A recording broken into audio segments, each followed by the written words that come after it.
കൊടിയേറ്റോടുകൂടിയാണ് ക്ഷേത്രോത്സവങ്ങൾ ആരംഭിക്കുക.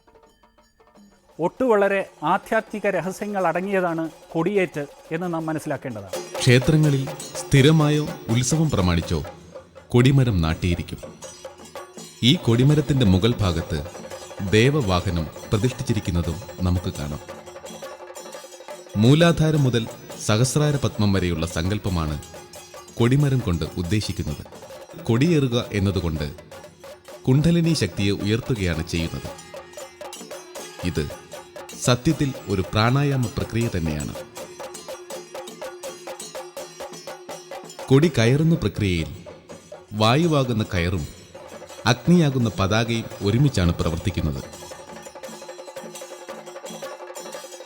കൊടിമരത്തിന് ചുവട്ടിൽ ആൽ, മാവ് എന്നീ വൃക്ഷലതകളും കെട്ടിയിരിക്കും.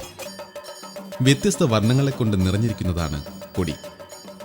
ഇതിന്റെ അഗ്രം ത്രികോണാകൃതിയിലായിരിക്കുകയും ചെയ്യും. ഉത്സവം എന്നത് യജ്ഞകർമ്മ ഭാവനയിലാണ് രൂപം കൊടുത്തിരിക്കുന്നത്. കൊടിയിലെ ഈ ത്രികോണങ്ങൾ യാഗാഗ്നിയെയാണ് സൂചിപ്പിക്കുന്നത്. യാഗാഗ്നിയുടെ നിറമാണ് കൊടിയേറുന്ന പതാകയ്ക്കുണ്ടാവുക. അഗ്നിനാളങ്ങൾക്ക് വ്യക്തമായ രൂപം ഇല്ലാത്തതുകൊണ്ടാണ് കൊടിയുടെ അഗ്രഭാഗങ്ങൾ ത്രികോണാകൃതിയിൽ രൂപകൽപ്പന ചെയ്തിരിക്കുന്നത്.